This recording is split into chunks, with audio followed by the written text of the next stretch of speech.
Hello, everyone, and welcome back to Coffee and Careers. Looks like this little corner of coffee conversations is quickly becoming your favorite space for real talks, raw journeys, and reflections that stay with you long after that last sip. I'm your host, Shivani, and I'm thrilled to have you tune in for episode 5. Last week's episode with Devjani Roy sparked some truly bold and beautiful discussions on authenticity in HR. And your overwhelming love for it has kept us buzzing. So, thank you to all of you for riding this journey with us. And today, we are switching gears and brewing something equally powerful. Joining me is a leader whose career reads like a masterclass in transformation, reinvention, and visionary people and business strategy. Please join me in welcoming Rajesh Padmanabhan, our guest for this episode. Currently, Rajesh is spearheading Hi, three Shivani. successful organizations. Hi, Rajesh. Brief introduction about you. Hi, hi. Uh, for our Please audience, carry on. currently, Rajesh is spearheading three successful organizations. Talavi, which is a consulting organization, Exco, which is a leadership and business coaching organization, and he's also chair of the board at Hono. And in his earlier stints, he has served in top leadership roles, including being the CHRO at Wellspun Group. Rajesh is a name that commands respect across industries, and with over 35 years of rich experience across HR, business, and digital transformation, he's not just a part of any conversation, he shapes it. He's a thinker, he's a strategist, and most importantly, he's someone who's always ahead of the curve. His lens on people, purpose, and performance is deeply insightful and refreshingly future forward. So grab your coffee, settle in, and get ready for a conversation that might just reshape how you see leadership. So, Rajesh, I'm extremely honored and thank you for coming for this for our podcast. It's an honor to have you with us. Shivani, extremely gracious of you. I think those were very, very generous words for a very simple and ordinary career, I thought. But too gracious and too generous. Thank you so much. No, I'm I don't think overwhelmed. it was. No, no. I think it was every word was totally well deserved. We've been connected for the last, I think, 4, 5 years now, and I think beyond that also. And I've personally seen your journey. So I totally meant every word that I said. Thank you. Thank you. I mean, delighted to be here on a chat show with you. And I know it's always very energizing to talk to you. I'm delighted and Likewise, overwhelmed as well. Thank you. Thank you so much for likewise. putting me on the show. You're welcome. And the feeling is very mutual. Totally, I think our audience can also sense the energy. So let's get going. Rajesh, to start with your career, you're someone who's had a lot of career transitions, from banking to HR to now business transformation. So, first of all, how did this happen? And what's the most unexpected lesson that you've learned from all these shifts? Yeah, first and foremost, I must start that I never scripted this. Hmm. The only possible answer that I can give to something that I have done as transitions across my entire lifespan. I started as a COBOL programmer, became a system analyst, was a corporate banker, did strategy and corporate planning, did SAP consulting, business consulting, ran corporate centers, landed up in HR, and Wow. did variety. So I don't think I shaped it, but possibly the biker in me. I'm somebody who's a little risk taking. So, I did that. I mean, I possibly took a 90-degree turn at different stages of life. Possibly the Wow. learning agility was always there. I think the fire in the belly was there. So possibly shaped it and took those plunges. And I think very, very happy with whatever I did. So I made a bedrock of a lot of stuff. Super. Many, many times I do keep getting asked as well as to why I did not verticalize some of those. But I Yeah. guess I am what I am. I did not script it. It happened. And I think it Happened. happened for the good, for the good of your career, and I'm sure for a lot of organizations that you've been a part of. I think it happened for the good, and I love the fact that you brought the biking angle in place. And being a biker myself, I can so relate to the adventures in life Oh that we yes. crave for. Oh And yes. when somebody asks me that, the typical question that, how come the shift from a like a high paying corporate job to an entrepreneurship? So I say the same thing, that being a biker, there's always a need for adventure, and Right. monotony is not Right. for Oh, us, for oh, sure. wow. Wow, I love that. I love that. In fact, I always keep saying the same stuff. I'll extend on the same biking stuff that you mentioned. I said a biker Yeah, never worries about falling from a bike, right? I mean, yeah, if you worry about falling from a bike, you will never ride a bike. So exactly. I think so that Yes, so you don't look behind in terms of what happens. You keep riding the excitement. yes, And also, yes, Shivani, I didn't touch upon one point. I think new journeys have been very rewarding. I mean, though I've done a lot, I think every new journey has been so rewarding. I think the yeah, mindset and the fear and some of those stuff to, go back to the base of the learning curve to do different yeah. things is a fear that I conquered. And as I said, I did not Wow. script it, just happened. Possibly Yeah. been taking those plunges. And today I thankfully, look back and say, I'm glad I did all those stuff when I had to do it. Superb. But do you have any regrets, Rajesh? Not really, except one. I must Mm, confess. I was in a nice, decent role, mm, and I did move to another role. Of course, left the company and moved to I had another role. And mm, obviously, I think the previous company CEO did mention to me in one of the bumpets that I had with him. He mm, said that I wish you had stayed on because you were in the run for CEO India. Uh, mm. but the company never But told you me did that. not know. Yeah. The company, So, so I did not know that. And he did confess that I was amongst the top four in the run for that role. And I did not know that. And I possibly traded off with another role, which another was better role. more, yeah, better role and possibly, I must confess, more money as well at that stage.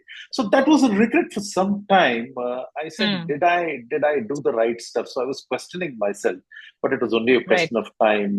And after that, I did overcome that. So when people make you realize that some of those moves you did in a hurry sometimes puts you off guard, but again you need Yeah. to to get yourself back and not start worrying about your past.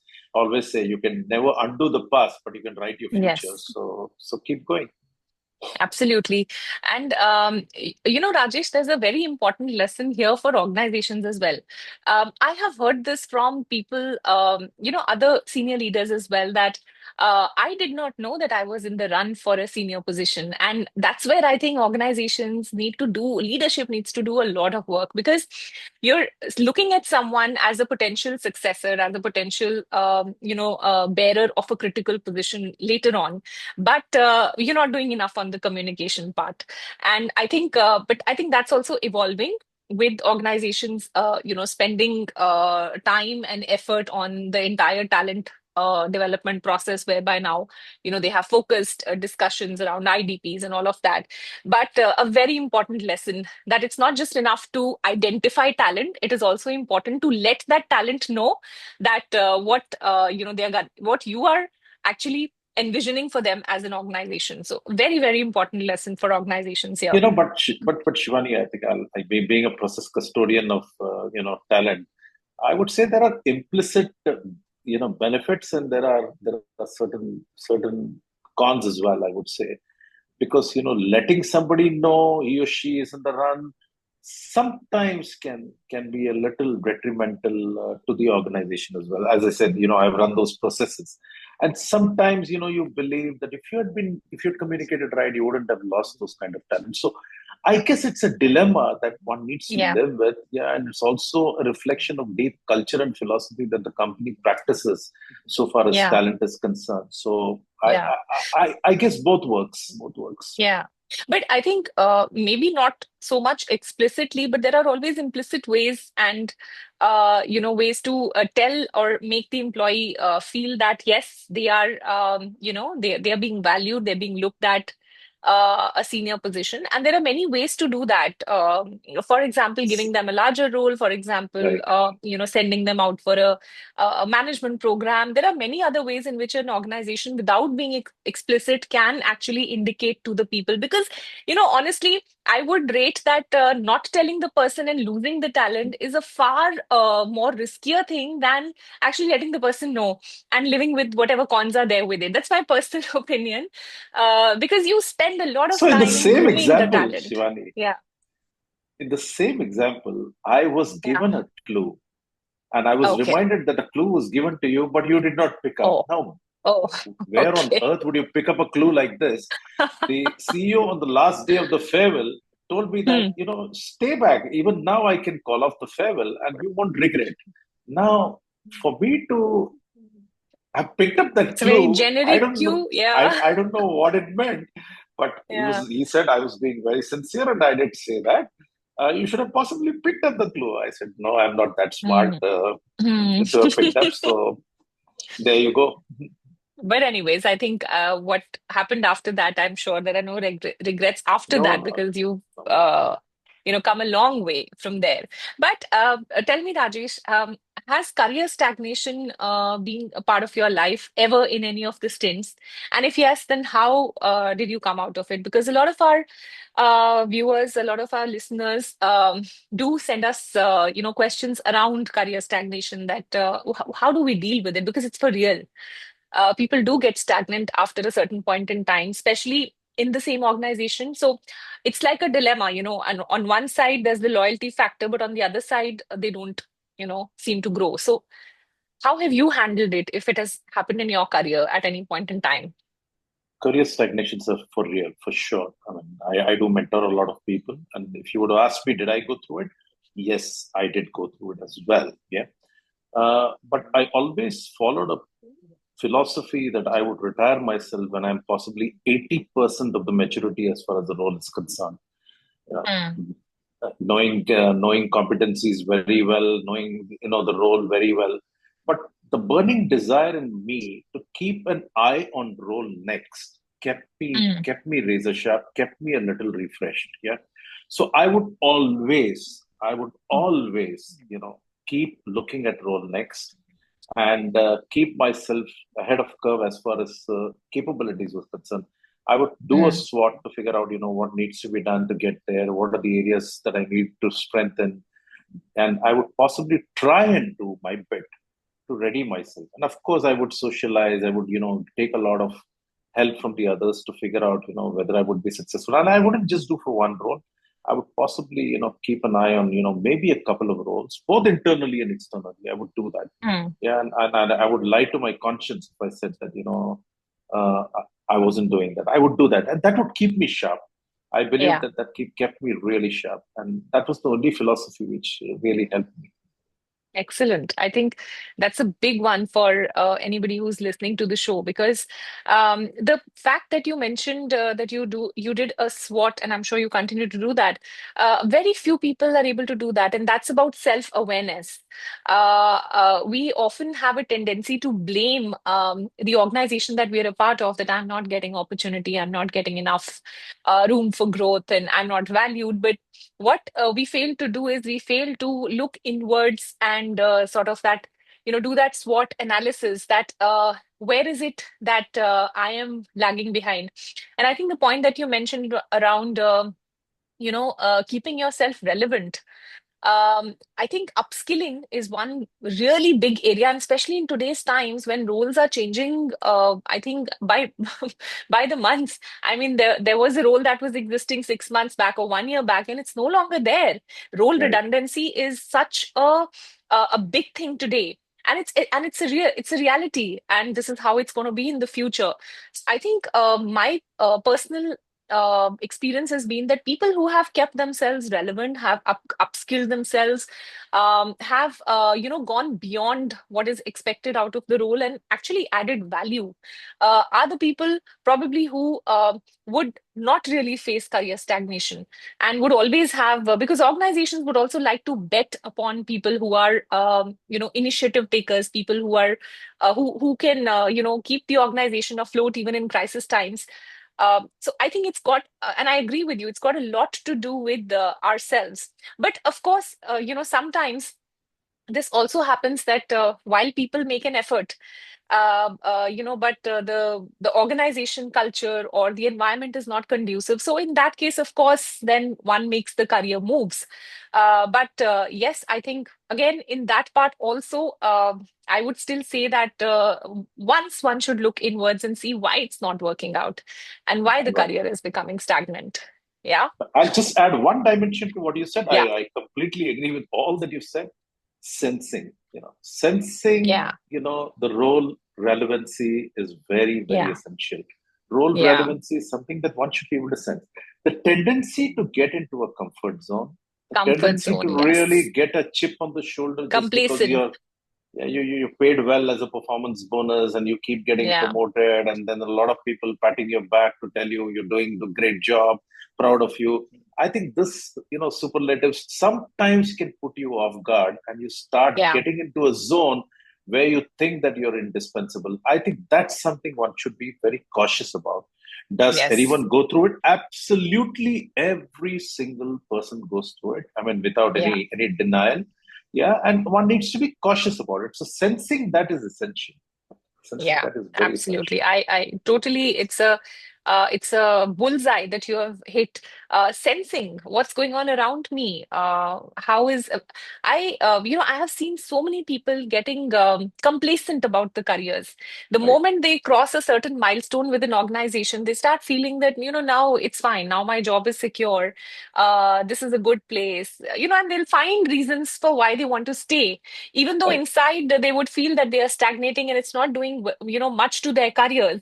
But that complacency or that comfort zone, as you called it, is I think that's where when you said the SWOT analysis helps, because that would help you to understand that I'm getting too much into a comfort zone. I need to get out of that comfort zone and sense what is happening around me. Are there roles? Is my role going to be there? And if not, then what is my plan B? So I totally support and I totally agree with that point on the sensing part. It's a very powerful takeaway, I think, for our listeners as well. But you also mentioned, Rajesh, that in the process, people also helped you. And which brings me to a very important aspect of any professional's career journey, which is mentoring, having a mentor. But choosing the right mentor is the key. It can make Right. or break your career. So, how should mid-level professionals find the right mentor to navigate, any kind of career challenges, or to just get that right mentoring, which would help them to know how to progress in their careers? You touched upon the belly of the organization, which are the mid-level managers, and typically mid-level managers are the people who have the maximum span of control.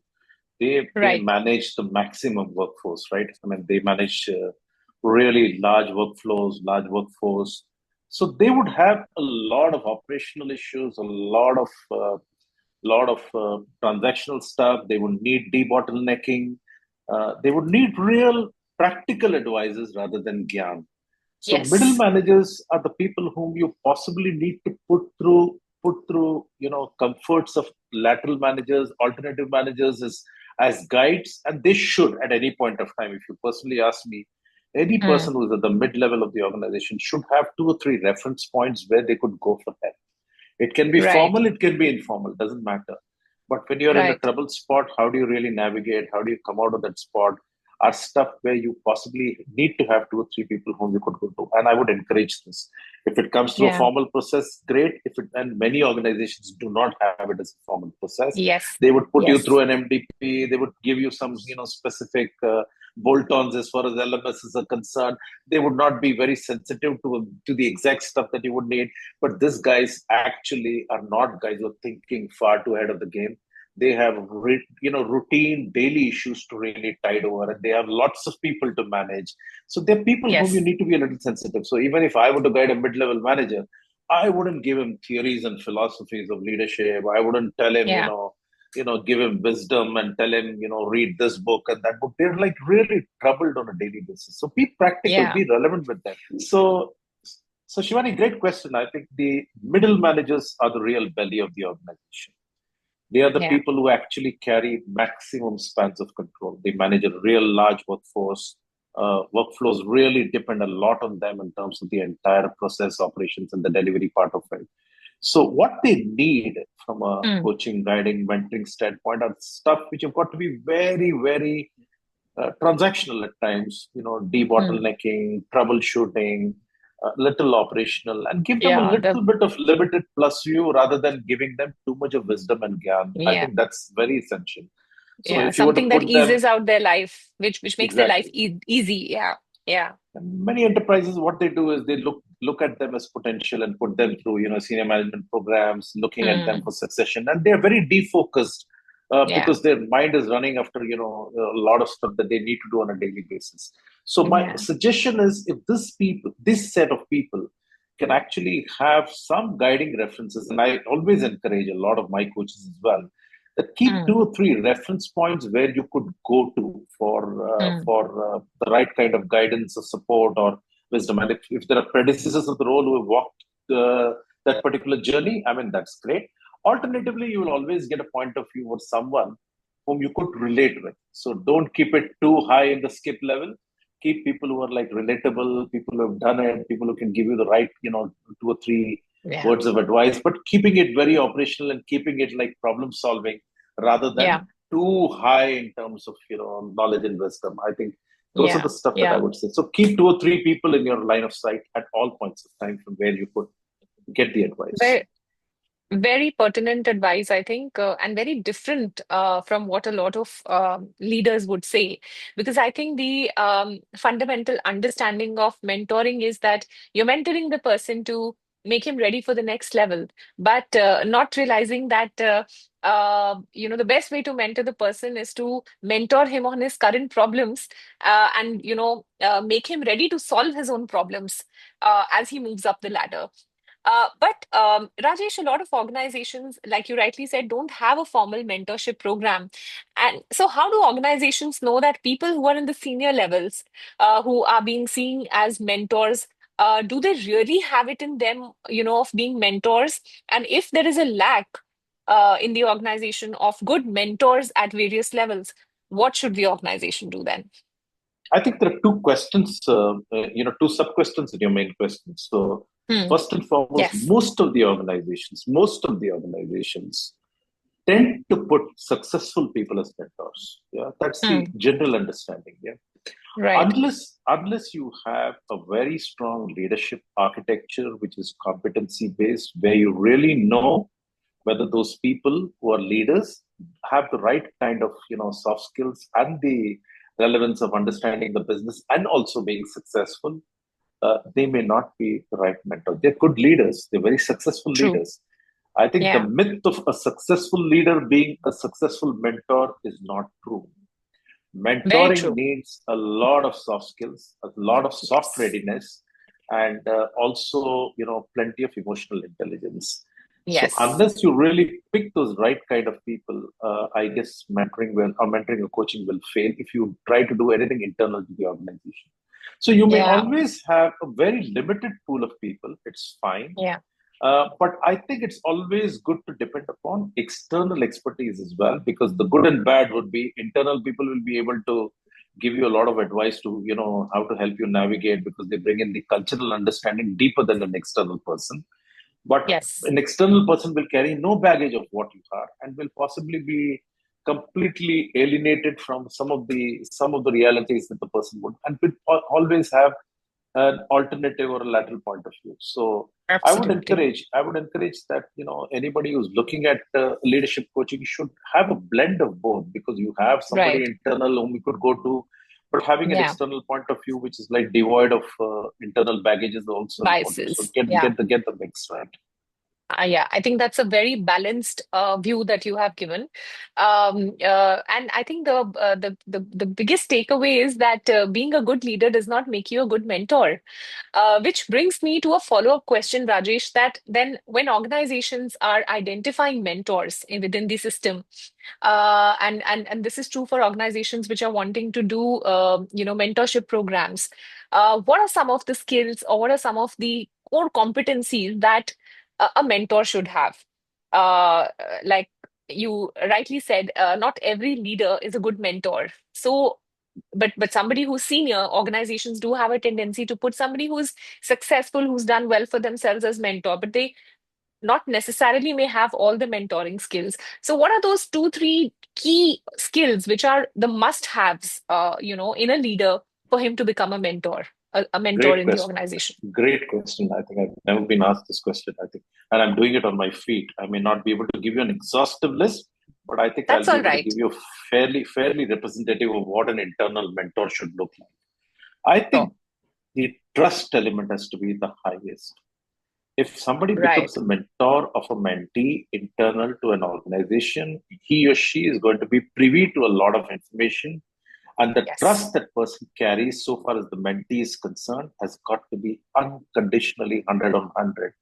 The moment the Right. person knows that this information or whatever I'm confiding in you is possibly or likely to be used elsewhere, I guess the entire relationship fails miserably and the culture starts taking Absolutely. a beating. So trust is like, Absolutely. absolutely top. I mean, that's the foundation of how a mentoring works. Second is the Yeah. person should be a great listener. I guess Mm, half the problem, true. 50% of the problems the mentee would bring in is that they don't have He anyone just wants who to be really listened. listens. Yeah. Yes, yeah. Yeah. So I guess should be a great listener, and the mentor has to really back himself or herself to see whether they have the time to do it.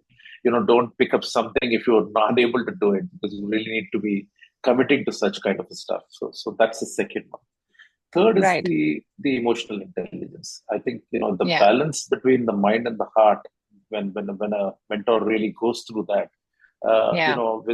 without any element of judgment, bias, or any prerequisites that the person may have, despite the fact that you're part of the organization and you're aware of a lot of things, and you Yeah. generally tend to like start taking positions of clarification or defense. You need to really be aware of that. That's a skill one needs to develop. So emotional intelligence is something that the person needs to really be a master at. I'm not saying you need to be gold standard in all of this, but reasonably The basic. reasonably good Yeah. in this. Yeah. Yeah. And the fourth one is you need to relate. Yeah. And if you're not able to relate to what the Yeah. person or the mentee is seeking, check out Yeah. and say that maybe I'm not the right, and quickly, rather than Yeah. taking it a full mile and then stepping back and saying I've heard Yeah. it all, It's but too late. yeah. So Yeah. don't do that. I think you know whether you're able to, because there are many areas where people will come in with a lot of stuff, which could be very operational, very domain rich. And if you're not able to really play a role, for example, if there's an R&D scientist and the person is or an innovation guy is expecting a lot of process stuff, and I'm not good at it, I don't want to Hmm. be playing, I don't want to be playing Yeah. into him saying that, I can really help you. Say that. So play to the softer stuff which you can possibly do, but the hard stuff which is more functional.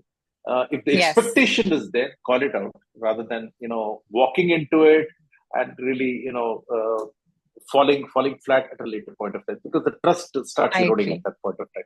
I think Yes. this is some of the Yes. stuff. So bulk of it, 80% is the softer side as far as the mentee is concerned. Yes. And of course, if the Yes. person is successful and if the person Yeah. is credible in the system, I think it's an icing Yeah. on the cake. Then you'd really Absolutely. know. Yeah. But the You really credibility look in up terms to the of, yeah, person. yeah, yeah, you Yeah. need to look up to them. But the credibility is all about, the person actually keeping, the entire stuff and using it for the sanctity Confidential. of the relationship rather than Yes. using it, so you slip Yes. into a meeting and say, yo, I know I met this guy, he'd come to me for help, and you know what, uh, there you go. I mean, There goes that's the it. trust. There And erodes the trust. yeah, Yeah. And exactly, this exactly. happens. This is the reality why a lot of mentoring programs fail in organizations, because people unfortunately tend to use the information not in the right way. But that was quite an exhaustive list. And you said I won't be able to give you an exhaustive list. I think those were four very fabulous points that you mentioned around the first point being trust, the second one being listening, the third one being emotionally mature and having a high EQ. And the fourth one was around relatability. I would add a fifth one to this that, and it's a very basic one, but a very important one, that the mentor should also have the time and bandwidth that this process deserves. a lot of people I have seen take it up because it's something, it sounds very fancy to mentor someone, to be someone's mentor. But when it comes to giving the kind of time that this process requires, it's unfortunately missing. And I think that misses the entire point of this exercise. So I think if you want to be a mentor to someone, you have to have the time and bandwidth to be able to, give them quality inputs and add value to the entire process. I would just add that into it. Um, Rajesh, a lot of listeners, a lot of listeners of our podcast are people who are, wanting to change jobs or looking for jobs. So, and you're heading three organizations, and in your previous role, you headed HR as well. So, what's that one thing that you believe candidates still don't get right when they come for interviews, no matter how senior they are? What's the most common mistake that people make, and how can people refrain from, and what should people refrain from actually? You touch my nerve, so this Is is it? one thing I, yeah, yeah, yeah. This is That one was thing the I, point.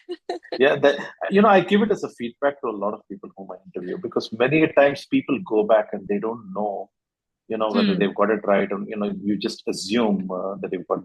I think the biggest myth a lot of people do, interviewees do, is Hmm. inside out.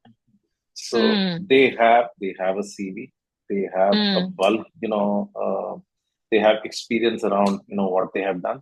They have a fair understanding of what the role is.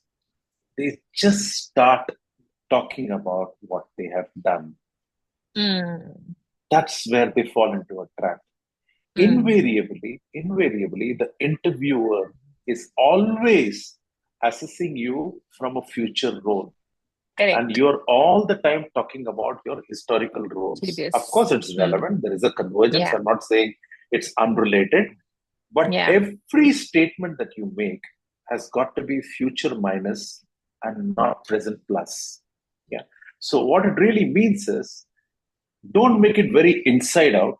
Have a Yeah. reference and anchoring to what the interviewer is talking about, because he or Hmm. she is gauging you, is trying to Yeah. measure you, trying to visualize you, trying to draw an effectiveness as to how this role holder would do in the role Yeah. that the person is being interviewed for. So get that right, get that picture right. So moving from an inside out to an outside in is the success. Wow. Invariably, candidates keep talking about their profile. Many a Yeah. times you don't even ask for the questions, Yeah. and they keep Yeah. talking about their experience and their accomplishments. Yeah. And the Yes. question, and many interviewers, particularly me, I don't get into the trap of, asking the person for historical roles and accomplishments, because it's all there. If you read it, it's there. Yeah. So you need Yeah. to only build on thematic discussions rather than Right. asking the person to again narrate the same stuff that he or she has written on the CV. So I guess Right. the shift from inside out to an outside in is very, very relevant. Be with the interviewer and not be yourself. Excellent. I think that's a very practical takeaway and something you're known for, Rajesh. Always giving practical tips and advices and not some gyan. And with this question, you just proved that the whole approach about the transition from inside out to outside in. I totally get it. And not just in the interview. I think right from the time when you start looking for a job, the first thing that people do is they'll put out a CV, and the CV would have whatever they have done in the past. But if you're applying for an organization, you're reading the JD, what the organization is looking for. I think the first thing that anybody needs to do is to tailor the CV so that the recruiter knows that why should they Right. even call you for an interview. What's in it, Right. that what are the value, what is the value that you can add to their organization, not the value that you've added to the previous organizations. So I totally understand and totally get what you're saying. And interviews, yes, definitely. Because as a recruiter or as a hiring manager, you want to see what the person can bring to your organization. And while they're talking about their previous organizations, which is, of course, they have to talk about it, but a little tweaking on the way you talk about it goes a long way in convincing the recruiter that you can do the same thing, but probably in a slightly different flavor for the organization that you've applied for. So one thing that I think all candidates forget is that uh, people, a recruiter wants to see what's the value that you will add to their Right. organization. And if you approach the interview process from that point of view, I think you'll really see success. That's been my Beautiful. experience of mentoring so many people for interview readiness. This is what I tell them, that don't just unlearn what you have done. Learn what the organization is looking for, be a little intuitive, and frame your answers accordingly. So thank you for affirming that. Thank you. I'll add something more. Lovely. I mean, plenty of takeaways for me as well, Shivani. Thank you so much for that. I would say an A, B, C, D, E, F, G, H. Yeah. And I'll build on each of them for an interview. Yeah. Yes. Yeah. Okay. A is accuracy. Be accurate. Be to the point, not thereabout. Be to the point. The interviewer is very specific. So be Yes. accurate. Yeah. Be there and not be thereabout. Second is brevity.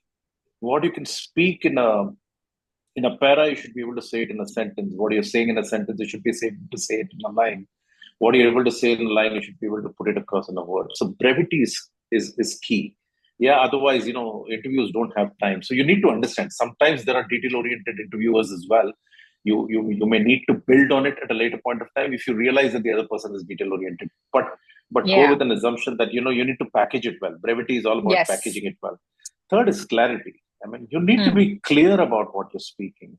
Hmm. And the best part is if you've not understood, if you do not know something, it's better to say I do not know rather than faffing around it. I think that Hmm. clarity has got to be very clear in an interview. Yes. Many a times when interviewers say I do not know, people respect it. No problem. No one is expected to know everything. So Yeah. clarity, C for clarity. D is delivery. So delivery is the softer part of it. How do you really deliver the entire conversation, or how do you deliver Yeah. the entire impact that you want to deliver? Fifth is energy. I think people look at energy, Hmm. and it's got to Yeah. come from the gut, right? I mean, it's not about having a good persona and having good Yeah. articulation skill. The energy has Yeah. got to be there. Yeah. Yes. The F is for fun. I mean, there's got to be some element of fun also, and you need to Humor. pick up Yes. those stuff, right? I mean, you Yeah. can't make it a very plain vanilla discussion. There are many Yeah. opportunities one gets to pick up fun. So pick that up. Yeah, G is a Yeah. global perspective. I mean, that's typically for people who've done global roles, so that you're Yeah. not very narrow. When I say global, I don't mean global, but where you can really broaden your views to offer it to the interviewer to say that Right. this is what I am, but I think this is the the mindset that I have. So globalize your views, and H is being humble. I mean, you've got to be humble at the end of all of this. Don't think of Yes. I know it all. That humility has still got to be there. Yeah. Like, okay, I mean, I'm still learning. I'm not still perfect. I can be wrong. I don't know everything. But this is what I am. I think would still possibly work. Beautiful. What a beautiful acronym. I think if like the way kids are taught A for apple, B for ball, C for cat, I think people who are people who are looking for jobs, for all the job seekers out there, there can be a complete reference point of this A, B, C, D, E, F, G, H. And you have just, very beautifully mentioned all the right things that need to be, all the ingredients that make a successful interview. So I think a lot of our listeners are going to love this, and I'm sure they're also going to make notes of this. Yeah, yeah. Okay, I'm Rajesh, I'm happy. loving this conversation, but in the interest of time, I'm left with only one last question. There are many, I always have a lot of questions, but one last question for you, that if you're rewriting your CV today, what would be your opening line? The one that reflects who Rajesh Padmanabhan is today and not just what you've done. Talent, technology, transformation together. That's it. Is that All the what Rajesh Padmanabhan is? yes, yeah. So it's Would you like it's to all about elaborate on that? yeah. So it's I live in the world of talent. I live in the world Hmm. of talent. I really thrive in the world of leadership and talent. So that's my profession. That's my calling. So talent Right. defines me. Talent and Talavi is all about talent savviness. So talent defines me. Yeah. So I'm not saying I'm talented, but I'm saying the world of talent really defines me. Sure. Technology, I have a reasonable foundation on technology, and and have a future eyes on the world of technology as well. I may not be a complete techie at its best, but I have a reasonable ground on technology. So emerging technologies, what it really needs to be. And the world is on a foundation of technology. So, how do I get that together along with talent is the second one. And how do I impact and make transformation Hmm. for business or for a function? And all these three together is what defines me. I mean, so a Superb. sweet spot is if I'm at the fulcrum, and if all these three elements are there around me, I possibly relish. I think that's my best spot to be in. Awesome. Awesome. I love the clarity that you have, Rajesh. A lot of people struggle with knowing what is their purpose, what do they stand for? And that is why I asked you that question that who is Rajesh Padmanabhan if you were to write it in your CV and not what you have done. So again, a very important takeaway for our listeners today that put in the CV who you are and not what you have done. Your CV would, in any case, say what you have done, but what is it that shapes you up? And that would, again, need a lot of introspection and self awareness about what you really stand for. Rajesh, it's been a real pleasure. Thank you so much for joining us today and sharing some really powerful and very, very practical and authentic insights. I'm sure our viewers, our listeners would love this. They would have loved the entire conversation, just like the way I have thoroughly enjoyed it. I told you in the beginning that I've just come back from a travel and I'm very tired, but look at me, I'm totally charged up after this conversation. I could possibly go on for another episode but we'll have to stop here. Thank you so much. It was an absolute pleasure to be with you in this conversation today. Shivani, always a pleasure to be in conversation with you. And I must confess, I did pick up a lot of stuff that you mentioned as well. Your Thank energy you. is infectious. It's crazy. I mean, the kind of energy you kept me at my edge of my seat, and you kept me as sharp as I could be. I hope I've been So able to again, the do biker's tendency, justice. no, again, the biker's tendency, monotony, not even in the podcast, cannot take Right, over. right. Absolutely. I think but we can talk for the next 1 hour just on biking. Yeah. But thank you Absolutely. so much. I enjoyed this conversation and absolutely delighted to be, I've been part of this. And look for more insights and more conversations. Thank you so much for having me on this. Absolute pleasure.